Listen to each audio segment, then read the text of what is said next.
नमस्कार दोस्तों, स्टेट+4 पे फिर से पेच फंस गया है, रथ रुक गया है। पहले इलेक्शंस में ये सब बोलते थे, पर भाई नहीं आ रहा। फिर तारीख पे तारीख 22 अगस्त, उसके बाद तो मोस्ट लाइकली तो इलेक्शंस तो आ ही जाएंगे, आचार संहिता वगैरह सब लग जाएगी, ये मामला ऐसे ही निकल जाएगा। तो इससे क्या सप्लाई और रुक जाएगी, कम हो जाएगी। इसमें हाल ही में गुड़गांव में एक सेंट्रिक किड सेंट्रिक प्रोजेक्ट है, उसकी तो बल्ले बल्ले होगी कि सप्लाई, क्योंकि कोई और प्रोजेक्ट लोग सोच रहे थे आएगा फ्लोर वाला, अब फ्लोर वाला नहीं आ रहा, नहीं पता तो सप्लाई है किधर, आ ही नहीं रही। तो दीनदयाल वैसे ही बंद हो चुके हैं। बाकी जगह इसके अंदर भी वो कस्मे वादे लिखा रखे थे कि बगल वाले से परमिशन लो, यहाँ से परमिशन लो, परमिशन है क्या, बिना परमिशन के नहीं लोगे। तो वैसे भी बनना कुछ नहीं था, लेकिन ये भाई साहब वो भी तो बहुत लोगों को निराशा हो रही है इससे कि यार ये पॉलिसी डिसीजन चैलेंज पे चैलेंज होते हैं, आ नहीं रहे। गवर्नमेंट की तरफ से भी ठीक तरह से समझ नहीं आ रहा क्या हो रहा है, पता नहीं। पर प्रैक्टिकली सप्लाई को रोका जा रहा है, आप एक तरह से देख लें तो सप्लाई नहीं है, प्रॉपर्टी के रेट भागेंगे तुगड़ुम तुगड़ुम, ठीक है। तो STIL+4 आपके लिए न्यूज़ ये है, नहीं क्लैरिटी है इस पे, और ये 3-4-6 महीने फिर एक तरह से ठंडे बस्ते में बात गई। उसके बाद क्या होगा, अगर कुछ हुआ भी तो जो ये पॉलिसी अभी दिख रही थी, जो स्टोरियाँ हमने सुनाई थी पहले, वैसी ही आएंगी। उसमें भी कुछ ज़्यादा सप्लाई आने की उम्मीद नहीं थी, बट अब तो वो भी नहीं है। तो ये अपडेट था। अब आई होप आप लोग डिसीजन ले लेंगे, क्योंकि आने वाले टाइम में चीज़ें और महंगी होती चली जाएंगी, लोगों से डाइजेस्ट नहीं हो रहा। गुड़गांव शहर में लोग, मेरे हिसाब से already we have reach that stage. If we have reach that stage तो टाइप येस, नहीं तो आप बताना, और महंगा होगा तब रीच करेंगे। पर मेरे हिसाब से टुडे इन गुड़गांव नॉर्मल आदमी can not buy a property without selling a property. कहीं की प्रॉपर्टी बेचकर तो खरीद सकते हो, सिर्फ अपनी तनख्वाह और लोन के बेसिस पे हस्बैंड वाइफ भी नौकरी करते हों तो भी खरीदनी नामुमकिन की तरफ जा रही है।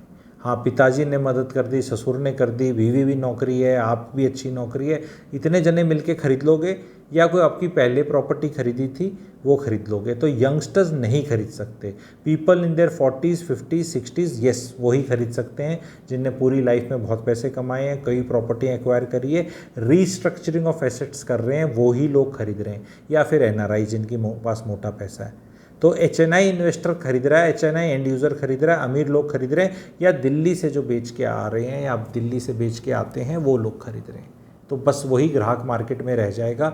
एक आम आदमी का तो बस अफोर्डेबल हाउसिंग रीसेल में लेना यही ऑप्शन रहेगी, और वो भी 2 BHK 80-85 लाख के हो गए हैं, जो जहाँ पोजीशन आ चुका है, और 1 साल बीत चुका है पोजीशन के बाद, तब आप खरीद सकते हैं।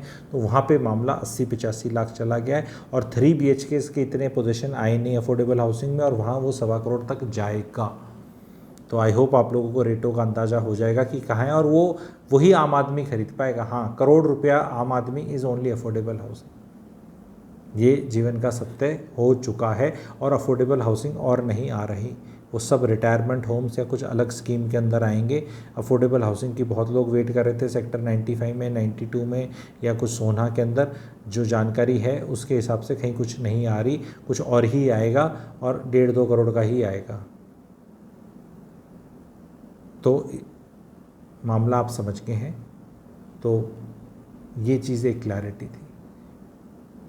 अगर इसमें इंटेंशन है नहीं प्रॉपर्टी के प्राइस को कम करने की किसी भी तरीके से, सप्लाई, प्रॉपर्टी एक ऐसी चीज़ नहीं है कि जो मैगी की तरह बन जाए, वो 6 से 7 साल लगते ही हैं प्रोजेक्टों को बनने में। जो दीनदयाल के प्रोजेक्ट थे, जो ओरिजिनली 2 साल बोले गए थे, गुड़गांव में जब आए थे कई बिल्डरों के, कब के 2 साल चले गए, वो कोविड के बाद आए थे, और 2.5-3 साल हो चुके हैं कईयों में, और अभी भी मुझे लग रहा है 1 साल लगेगा और होने में। तो तकरीबन लो राइज भी पोजीशन होने में 4 साल लगा रही है मिनिमम, क्योंकि NGT का बैन, कंस्ट्रक्शन का बैन, ये सब खा जाता है 33% टाइम, 30% टाइम साल का खा जाता है। फिर को बारिश हो जाती है, एक बार लेबर चली जाती है, छठ पूजा के लिए चली गई, सर्दियों में चली गई, NGT का बैन लगा 15 दिन के लिए, लौट के नहीं आती कि वो जैसे वो बैन हटा लेबर खड़ी है, नहीं, वो जाती है फिर अपने हिसाब से आती है। तो कंस्ट्रक्शन सफ़र करती है इस वजह से। इसलिए जो भी गुड़गांव में सोच रहा है कि कोई भी प्रोजेक्ट उसको 6 से 7 साल से पहले मिल जाएगा तो नहीं मिलने वाला। तो हैव दिस, ये मत सोचने ना डिले हो रहा है। डिले हो रहा है तो पोल्यूशन क्यों होता है पूछें, गवर्नमेंट से पूछें, एनजीटी से पूछें, ये डिले है, ये जेन्युइन डिले है। बाकी बिल्डर की तरफ से भी 1-2 साल का डिले हो सकता है, 2 साल का डिले से तो प्रोजेक्ट आराम से 3 से 4 साल की जो पहले बताए गए थे। अब जो रेरा आ रहा है उस हिसाब से तो रेरा ही 7-8 साल का आ रहा है, तब कोई देरी नहीं होगी। इट इज़ लाइक इंडिगो का टाइमिंग ना फ्लाइट का, वो अपने आप ही लंबा टाइम बताते हैं। अगर दिल्ली से अहमदाबाद 1.5 घंटा लगता है फ़्लाइट में, 1 घंटा 20 मिनट, तो वो 1 घंटा 45 बोल देते हैं, ताकि अगर देरी हो तो भी वो 1:45 में हो जाए। इसलिए उनका ऑन टाइम हमेशा बढ़िया रहता है, स्मार्ट है। तो टाइम ही थोड़ा ज़्यादा करके बताओ ताकि उसके अंदर ही अचीव कर लो।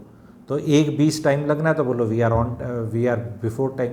थोड़ा लेट हो गए तो 1:30 होगा, ज़्यादा लेट हो गए तो 1:40 है। 1:45 का टाइम बता रखा है फ़्लाइट में।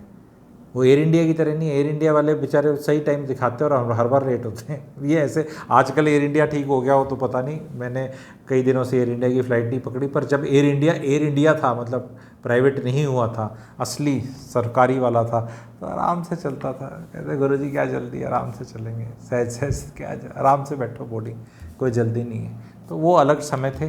तो रियल एस्टेट में ये रियलिटी टाइमलाइंस की मैंने आपको बताई। Thank you very much.